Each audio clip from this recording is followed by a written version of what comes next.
Welcome to our RaboResearch Food and Ag Reports on Brownfield. I'm anchor reporter Meghan Grebner. With us today is Dairy Analyst Aga Perry. Hello. Hi, Meghan. Today we're going to talk a little bit about dairy markets and looking at an update both globally and throughout the U.S. and talk about some of the issues as it relates to the dairy market. But let's start first and talk a little bit about the global supply picture and what's going on there.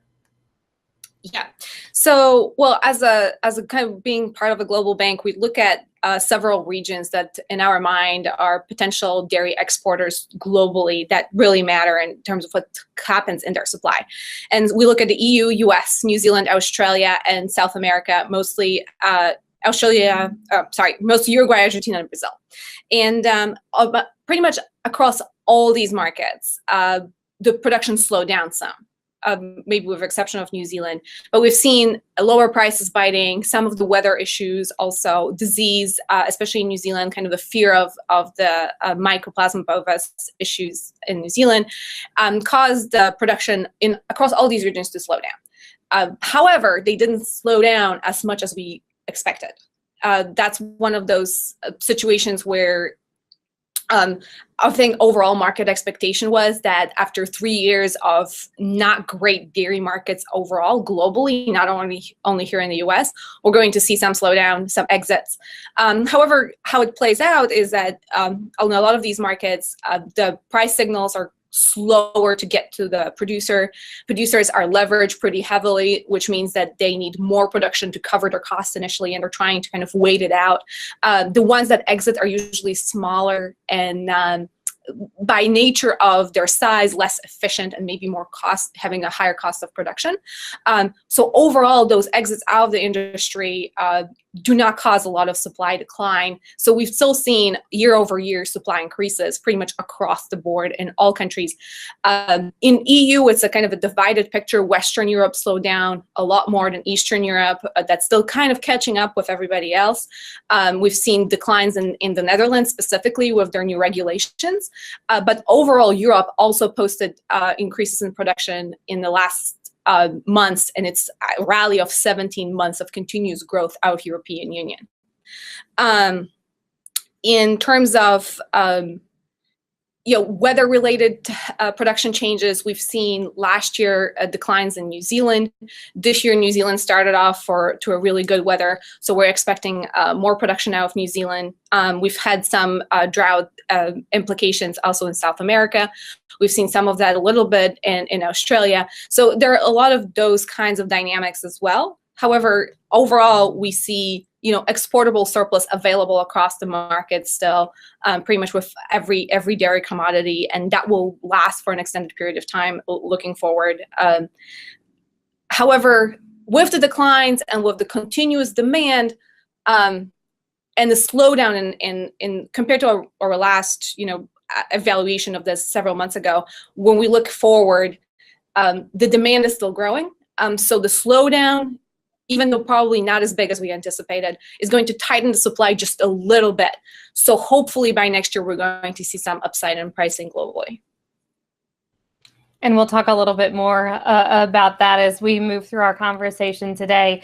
As we look at the global picture, obviously something for us to think about and of concern. But the U.S. dairy industry has had a little bit of a rough patch. As we talk about that, let's talk about what's going on with U.S. milk production and some of the trends we're seeing there. Sure. So I guess if you looked at the USDA's milk production reports, we've seen in June it was 1.4% increase. Then we saw that dropping down to only 0.5% in July, and then we saw the August report that went back to 1.4%. I think what we noticed was that the markets initially kind of treated the report with, well, I don't know if we believe it.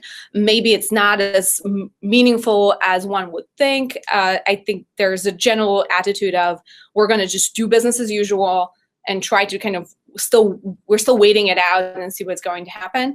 So overall, I think the general expectations markets had for at least the last few months is that the production is going to pull back a lot more than it did in reality, at least based on what we know based on the numbers. The regions that do grow are kind of in the Midwest, Southwest. So we saw huge increases in Colorado and Texas. But a lot of that is sort of what we call a California exodus. So we've seen declines in production in California, just regulation and the overall climate there, and just the lower milk prices compared to the rest of the country drove a lot of these producers out of that market. They have a lot less opportunity to grow because of the land restrictions. So they moved, and even if it's not physically the same cows that moved out of California to Colorado, they're the same people that own those animals that moved them out of California and established their businesses in Colorado. So when you look at a little bit more closely at those numbers, we've seen about 7 total permits for confined feeding operations, confined dairy operations across the country, and pretty much all of them came out of Kansas, Colorado, and Texas. And within those 7 permits that were new additions of cows in those areas, we can see up to 38,000 cows more coming into the dairy herd from those 3 states. I think that's an important shift in the way we think about it, and especially if all those 38,000 cows come from only 7 entities. The scale of the growth we see in those areas is very different than when you think about adding 100 cows or 400 cows. So those, farms that we see struggling right now, or the producers who are struggling, are the ones that definitely are smaller than 1,000 animals in many cases. So in terms of demand, we've seen strong demand across the country still, and a lot of cheese sales were up 6.8% in July. So which kind of offset the declines in other categories, and so demand across the food service was also strong. So I think overall U.S. demand with the still kind of booming economy is helping the dairy business here in the U.S. overall. We also seen exports exceeding expectations, but that's still kind of a front loading against the tariffs that everybody anticipated are going to hurt the dairy market in the coming months. And so that was a good positive force on the demand side. I think the US dollar situation kind of hurt the current markets a little bit in terms of those exports being just slightly more expensive because of the exchange rates. But in terms of going forward, I think the tariff situation and NAFTA situation will definitely have more of an impact on the dairy sales, and probably exports will face more headwinds in the future. Aga, you talked about places where we've seen increased milk production and in some of those different areas. Is that offsetting some of the declines, and where are we seeing those major declines? You mentioned California for one. Right. And California is kind of one of these areas that have been going back and forth. So we've seen some increases in California, and then it would bounce back a little bit and then declined a little bit again. But, it went from 21% of the total U.S. supply, 5 years ago, even a couple of years ago, to only 18% of the total supply this year. So it does make it's a big shift.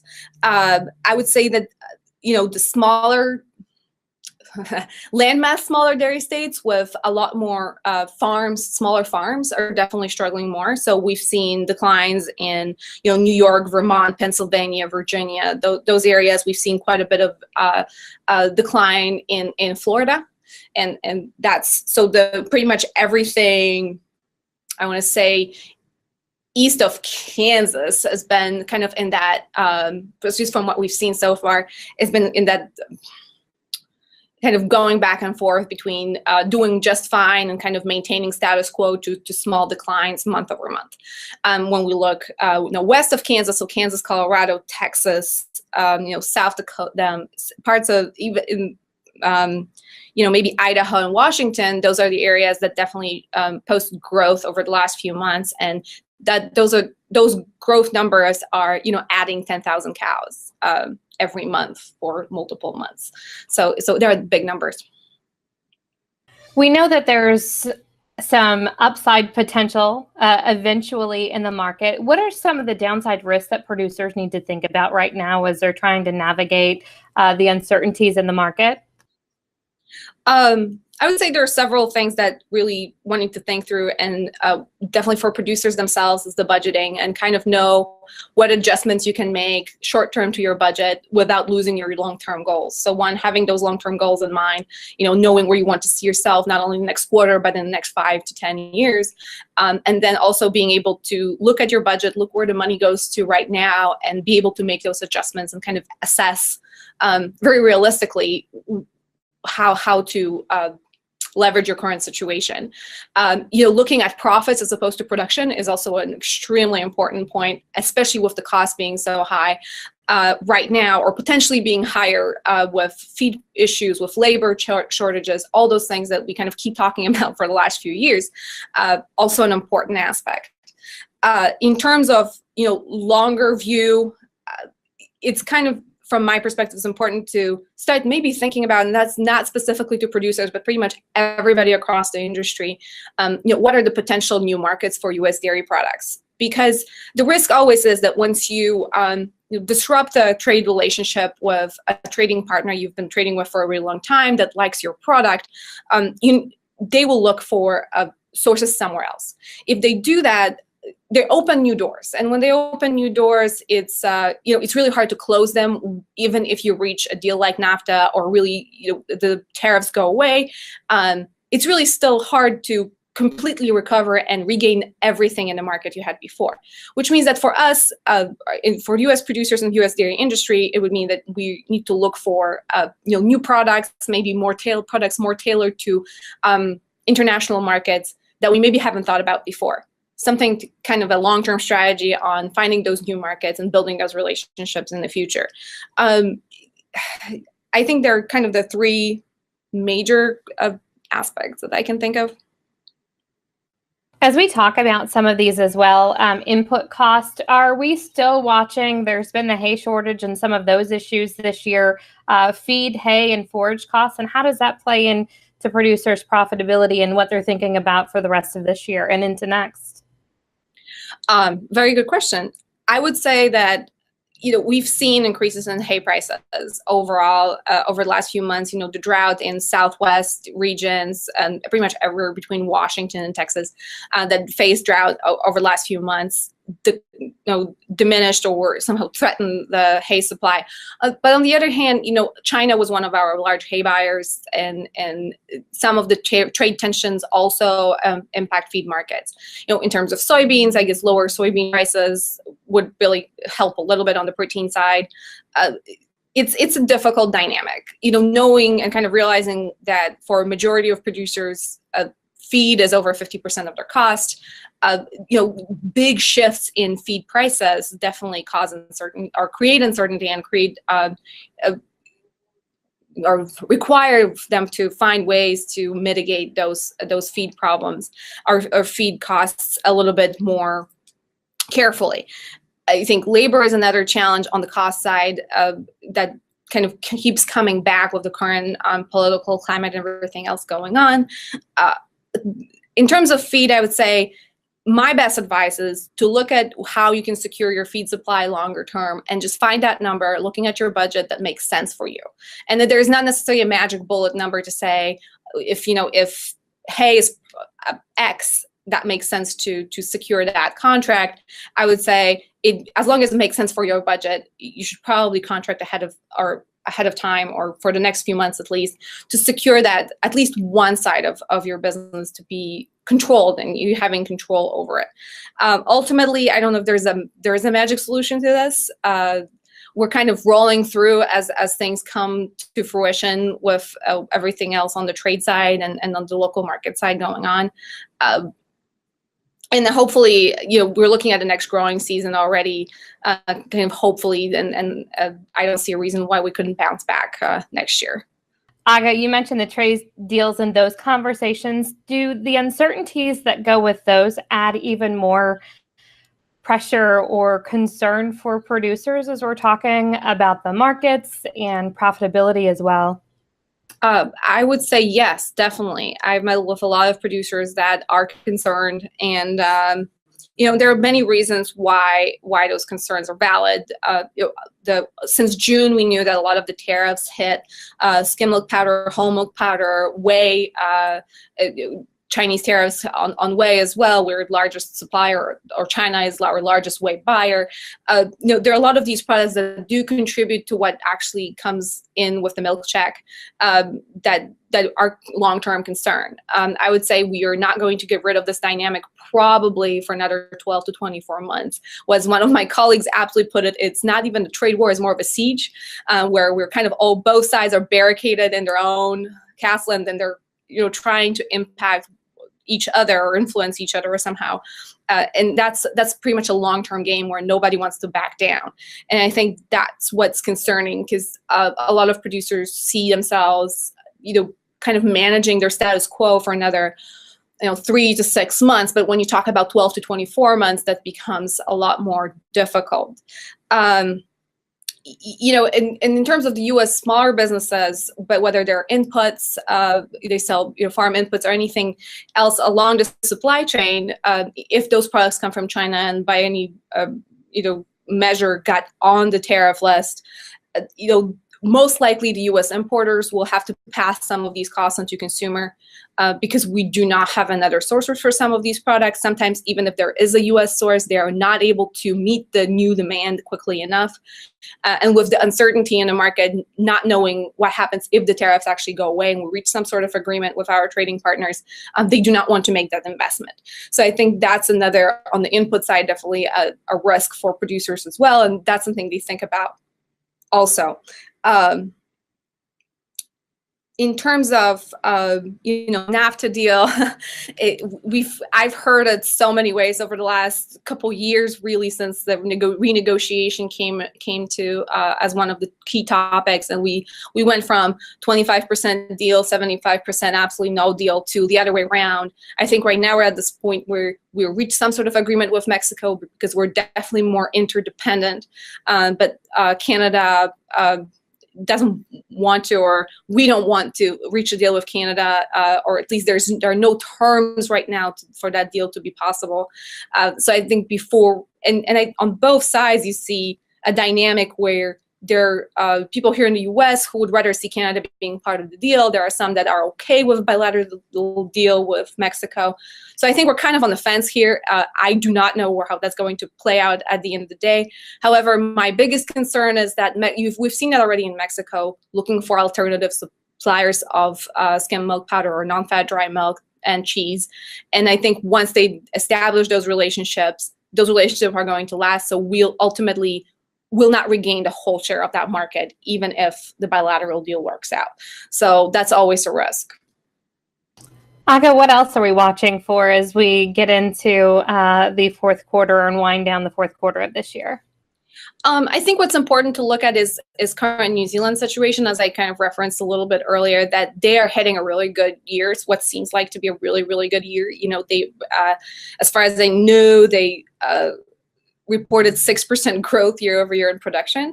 And even though compared to the US production, it's not a huge number, they export 95, 98% of their product. So whenever they had a good year, that's a big deal to the international market. And also they're positioned a little bit better to trade with Southeast Asia and China than we are geographically wise. So I think something to look for is the current situation in New Zealand. They're definitely very weather dependent. So if something changes in their weather patterns and makes it look not as great as it does now, it might completely change the picture. And of course, the Mycoplasma bovis and kind of how they deal with Mycoplasma bovis and what the next steps are going to be. So far, it doesn't seem to impact production enough to show in the numbers. But that's definitely something to look for in the next few months. I think we're going to see impact of the tariffs in our trade data in the next month or so, and that's something to look out for and see. We'll be able to truly see what the impact is, at least until for the first couple months of this whole situation, and then going forward, that will be something to watch out for as well. Aga, anything else today? I think I'm good. Thank you so much for your time. We appreciated a lot of really great information about the dairy sector and the dairy market sector. Have a great day. Thanks. I'm Meghan Grebner on Brownfield.